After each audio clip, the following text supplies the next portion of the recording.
how to fix display not showing on your BenQ monitor when connected to a Mac. So the first thing you want to check is you're using an adequate USB-C cable. Some of them don't support the display capability. So here are two USB-C cables. This one here works as a display, this one doesn't. This is because this one has the extra cables needed inside it. You can see it's a bit thicker, so you can actually show display, so you can run display through your MacBook. Okay, so the next thing you want to check is that your settings are actually correct. So down here there's two buttons. You can see this one's illuminated. That turns it on and off. And there's one right in the center, which lets you edit things like the brightness, the sound, and here are your input options. So I'm currently connected to my USB-C, so that's the one I got ticked. But say if I was to have a HDMI device connected, or even a second one, they would show here. And this is just some information and some other settings and such.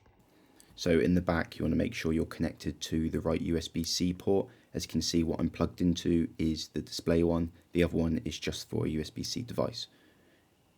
You can also see the HDMI 1 and 2 option if you want to use that.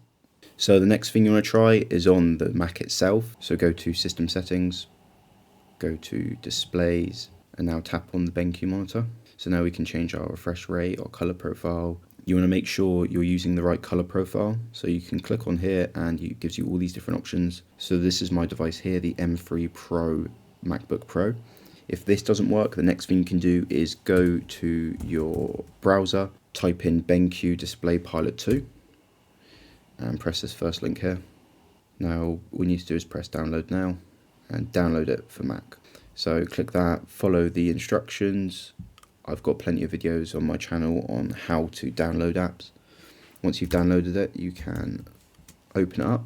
So now it's open, we've got a lot more options on how we can actually customize the device. So down here you can go to input, so you can actually force it into a different input. If you already have Display Pilot downloaded, you may just need to update it. So click on these three dots here, go to About, and now you can press check for updates. So even for me, I have an update, so I will get that done straight after this recording. So if all else fails, you can just scroll down to the bottom and you can factory reset the Display Pilot app. Thank you for watching the video. If you found it helpful, let me know down in the comments below.